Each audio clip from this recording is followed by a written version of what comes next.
अमित मंडल ने गोड्डा विधानसभा क्षेत्र से तीसरी बार भारतीय जनता पार्टी की ओर से नामांकन दाखिल कर किया जनसभा को संबोधित। झारखंड के गोड्डा विधानसभा सीट से बीजेपी प्रत्याशी अमित मंडल ने गोड्डा एसडीओ के सामने अपने समर्थकों के साथ तीसरी बार नामांकन दाखिल किया। वहीं हम आपको बता दें कि अमित मंडल गोड्डा प्रत्याशी गोड्डा से 2 टर्म का विधायक रह चुके हैं और बीजेपी ने तीसरी बार गोड्डा सीट से इन पर भरोसा जताया है। इसके बाद उन्होंने गोड्डा के हटिया मैदान में जनसभा को संबोधित किया, जहां उन्होंने अपने 10 साल की उपलब्धि को गिनवाते हुए अपने आप को गोड्डा सांसद निशिकांत दुबे का लक्षण बताया। हम आपको बताएं कि अमित मंडल लगातार 2 बार से गोड्डा के विधायक रह चुके हैं। अपने पिता और विधायक रघुनंदन मंडल के 2017 में हुए आकस्मिक निधन के बाद इंग्लैंड के अपने कैरियर को छोड़ उन्होंने उपचुनाव लड़ा और जीत हासिल की थी। उन्होंने गोड्डा को अपराध मुक्त बनाने का भरोसा देते हुए इस चुनाव को सरकार बनाने वाला चुनाव बताया है। इस बार विधायक को और थोड़ा मौका दिया जाए, लेकिन 2024 का जो चुनाव है वो विधायक बनाने का चुनाव नहीं है, वो सरकार बनाने का चुनाव है। इसीलिए मैंने कहा है कि खुलकर वोट करें, भारतीय जनता पार्टी के पक्ष में वोट करें। अभी लोकसभा चुनाव हुआ था, लोकसभा का चुनाव संपन्न हुआ था और लोकसभा में आपने देखा कि किस प्रकार से गोड्डा विधानसभा में 17,000 लीड हम लोगों ने लिया। और मैंने कहा कि यदि विकास के मामले में आदरणीय डॉक्टर निशिकांत दुबे जी ने राम की भूमिका निभाई है तो मैंने लक्ष्मण की भूमिका में उनके साथ चलने का काम किया है।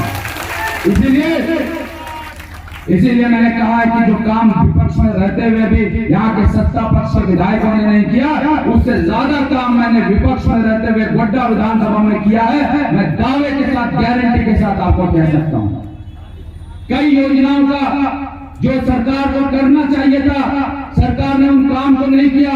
लेकिन मैं विपक्ष में होने के नाते सदन में आवाज उठाकर सरकार को घेरने का काम किया और आज ये मुझे गर्व के साथ मैं कह सकता हूं कि गोड्डा विधानसभा में कोई भी पीडब्ल्यूडी सड़क कभी नहीं बचा है। सारा काम हम लोगों ने रघुवर दास की सरकार में किया।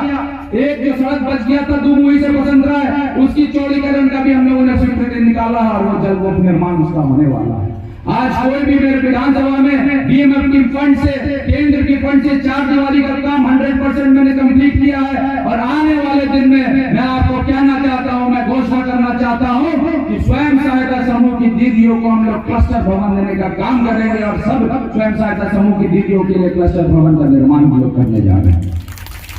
अच्छा, हेमंत सोरेन की सरकार ने महिला सशक्तिकरण की बात शुरू की है, क्योंकि मोदी जी ने कहा है कि नारी को शक्ति देना है, सशक्तिकरण करना है, इसलिए स्वयं सहायता समूह का निर्माण करना है। आपको भी पता होगा कि स्वयं सहायता समूह का निर्माण रघुवर दास की सरकार में हुआ। स्वयं सहायता समूह का निर्माण भारतीय जनता पार्टी की डबल इंजन सरकार में हुआ। और महिला जब जाती थी अपने घर में स्वयं सहायता समूह से जुड़ने से पहले और बोलती थी कि साड़ी खरीद के दो, तो